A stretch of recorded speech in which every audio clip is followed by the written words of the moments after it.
vị đồng bào ở Việt Nam.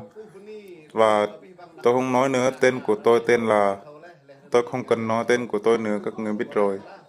Tôi xin cảm ơn tất cả mọi người. Tôi cần nói chuyện đến những người Kinh và người Thượng chúng ta không công bằng. Việc Cộng sản Việt Nam đàn áp chúng ta không có quyền chấm dứt. Đảng Cộng sản làm cho chúng ta gây rối, giật mình để sợ chúng họ. Họ đàn áp liên tục. Xin buôn làng đừng có sợ hãi buôn họ, hãy đứng dậy, hãy chung sức để đấu tranh lại chính quyền Đảng Cộng sản.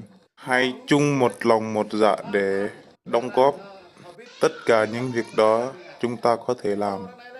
Tôi hiện giờ đang chạy để cứu rỗi những người dân địa ở Tây Nguyên, để kêu gọi Washington hoặc Phú Mỹ cứu giúp chúng ta.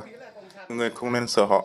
Tất cả những tin tức thì tôi đã biết rõ những gì Đảng Cộng sản làm. Ở làng Papet và làng Buôn Khít, áp tùy theo họ thích.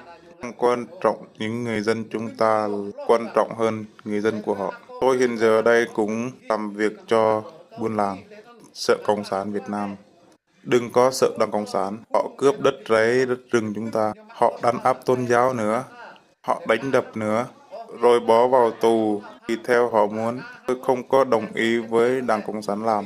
Tin tức ở đây tôi đã lấy hết rồi. Tôi sẽ đưa giấy này cho Washington DC. Tôi cần những người Liên Hiệp Quốc giúp đỡ những người Thượng chúng ta ở Tây Nguyên. Không sợ người dân. Chúng ta phải sợ người Cộng sản nữa. Tôi chính là người để giúp đỡ những người dân chúng ta hiện giờ. Người dân có tin tức gì cứ đưa cho tôi để tôi đưa lên Washington. Hãy đưa cho tôi tin tức đó để tôi xử lý ngay lập tức. Tôi lấy những tin tức này tôi sẽ đưa cho chính phủ Mỹ. Đảng Cộng sản Việt Nam theo Mỹ và tôi cũng theo Mỹ. Nhưng tại sao họ có thể đàn áp người dân chúng ta được? Họ đến đây vào ngày 13, ngày 14, vào tháng 3. Họ đi vào Geneva, người Việt Nam đến đây ký giấy nhân quyền. Nhưng tại sao hiện giờ họ vẫn đàn áp người dân? Tại sao họ lại đàn áp tôn giáo nữa? Bây giờ chúng ta đã thấy những lời dối trá lừa dối của Đảng Cộng sản Việt Nam.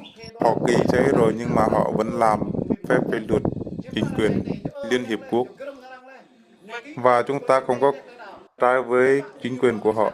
Chúng ta cần sự tự do tôn giáo và chúng ta cần tin ngưỡng tôn giáo vui vẻ. Có tôn giáo nào đàn áp người dân Mỹ nào cả, luôn có sự tự do.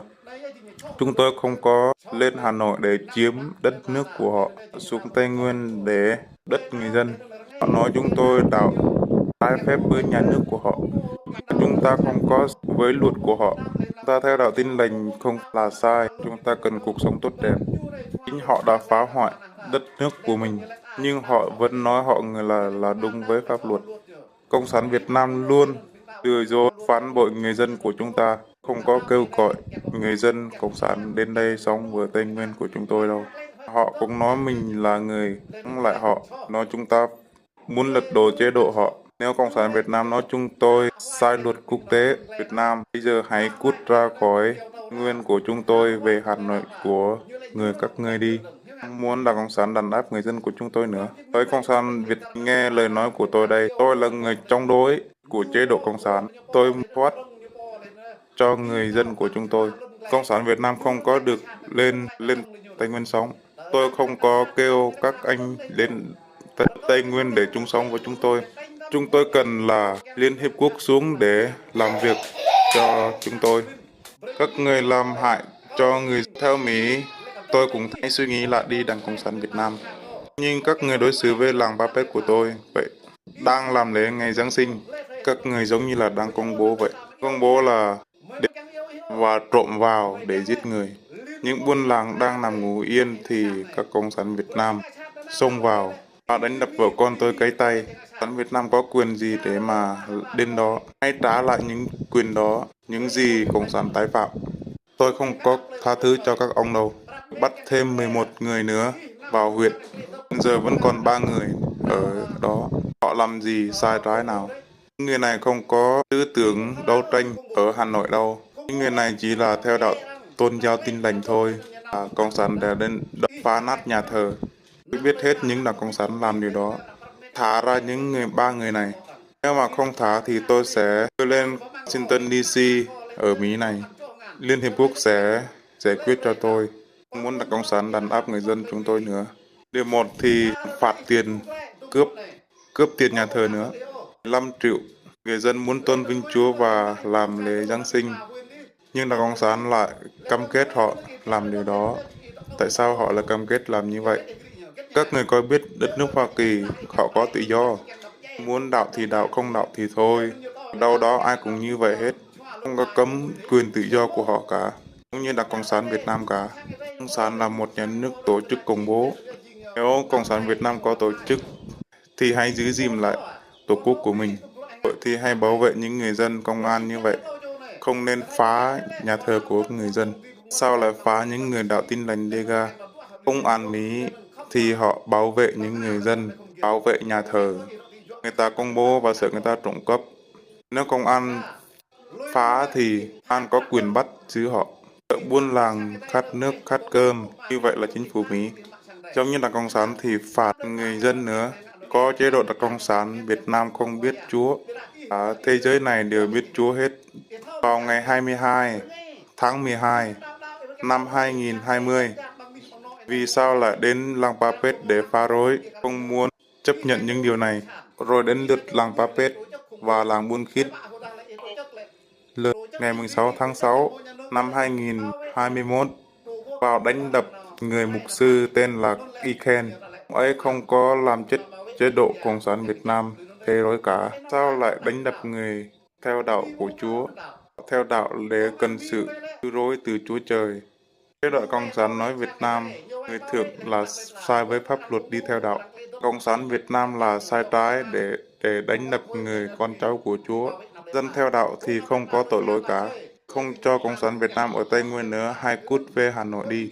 Tôi đuổi Đảng Cộng sản mấy lần rồi. Việt Nam thật là ác độc. Tây Nguyên là đất của chúng tôi. Lẽ thì chúng tôi lên với Cộng sản, nhưng Cộng sản Việt Nam lại đánh đập chúng tôi như vậy. Đảng Cộng sản hãy tôn vinh của người thượng chúng tôi. Đảng Cộng sản Việt Nam lại phá hoại người dân nữa. Tôi biết hết tất cả những Đảng Cộng sản Việt Nam làm. Cộng sản Việt Nam đã ký giấy quyền rồi, phép tự do tôn giáo. Cộng sản đã quên đã hứa với Geneva rồi sao? 20 phái đoàn góp tại Liên Hiệp Quốc Geneva vào ngày 13, vào ngày 14, vào tháng 4 năm 2019. Vì thế họ nói người Cộng sản Việt Nam lừa gạt. Đó là người ta gọi là Việt Cộng sản Việt Nam. Là những người công bố độ Đảng Cộng sản không có tổ chức những điều gây rối cho buôn làng thôi. Họ không có đoàn kết nào cả. Hiện giờ thì không có sự tự do nào cả. Buôn làng của tôi chịu khó, chịu nhục nhã. Đất đai thì cũng mất hết rồi. Và Đảng Cộng sản nói chúng tôi là người phản động. Đáng lẽ là Cộng sản Việt Nam là chống phá đất nước Tây Nguyên. Suy nghĩ những lời tôi nói này. Chúng tôi làm việc cho người dân của chúng tôi, là người chống lại chính quyền Đảng Cộng sản Việt Nam. Không có ai ngoài tôi cả. Nhất là ông Nguyễn Xuân Phúc đây này. Mỹ xuống thì cứ đồng ý nhưng thực chất không có làm những điều đó. Khi Mỹ về thì họ làm gì với người dân chúng tôi? Công an tỉnh Pleiku vẫn đàn áp như ngày nào. Ở xã Bao Ngôn là tất cả nhà nước không có đối xử tốt với người dân của chúng tôi. Nguyễn Xuân Phúc không có quyền lãnh đạo những người dân. Tôi sẽ báo cho chính phủ Mỹ biết điều này vì đối xử không tốt với người dân. Tôi sẽ yêu cầu Hoa Kỳ cắt kinh tế của Việt Nam. Hỡi buôn làng hãy nhớ lên lời tôi nói này, tôi cần giúp đỡ những người dân của chúng ta. Hai chung tay đoàn kết đấu lại chế độ Đảng Cộng sản Việt Nam. Hai chung sức chung một lòng một dạ. Nhìn lại đất rẫy của mình thì họ đã lấy hết rồi. Đất rẫy đá rừng thì họ cũng cướp hết rồi, lấy hết rồi. Sản họ nói đoàn kết là như vậy. Người dân có đồng ý với việc Cộng sản làm không? Không đồng ý thì hãy cố gắng đứng lên để chống đối lại Đảng Cộng sản Việt Nam. Vì chúng ta không có lên Hà Nội để chống phá họ. Ta không có đấu tranh ở Hà Nội của họ, ở Bắc của họ. Ở miền Bắc thì để họ làm giải quyết của họ. Mình không có quyền đấu tranh ở đó. Mình cần lấy lại đất Tây Nguyên của mình. Từ này cho đến mai sau. Cần mọi người hãy nhớ những lời tôi nói. Và tôi xin chân thành cảm ơn buôn làng. Cần anh em chúng ta cùng một lòng một dạ. Đàn áp người dân của chúng tôi nữa. Rồi công an tỉnh Pleiku và công an huyện, công an xã Bờ Ngông nữa, họ đối xử rất là tệ hại. Ngươi là chủ tịch của Cộng sản Việt Nam, tại sao lại dạy những người công an như vậy? Cộng sản Việt Nam lừa gạt Mỹ, tôi sẽ lại cho chính phủ Mỹ biết, sẽ yêu cầu Việt cút ra khỏi Tây Nguyên của chúng, sẽ cắt kinh tế của Đảng Cộng sản Việt Nam. Thưa quý vị, là như vậy, Đảng Cộng sản Việt Nam luôn đàn áp người dân của chúng ta. Hiện giờ thì buôn làng của nhân dân của tôi ơi, hãy nhớ lấy những lời tôi nói này. Cần giúp đỡ người dân ở Việt Nam, cần trái thoát người dân ở Việt Nam, không được sợ Việt Cộng Việt Nam nữa. Vậy nhé, buôn làng, hãy cùng nhau đứng lên. Rừng đất rẫy của chúng ta, Đảng Cộng sản Việt Nam cũng cướp hết đi rồi. Tất cả những gì đó họ cũng cướp hết đi rồi. Tất cả những gì chúng ta có họ đều phá hết đi rồi. Làm phá hoại những người dân của ta ở Việt Nam. Và như vậy, nhưng mà họ nói với chúng ta là đoàn kết với dân tộc. Dân của tôi có đồng ý không? Nếu không đồng ý thì hãy chung nhau đứng lên phản đối những công việc Đảng Cộng sản Việt Nam làm.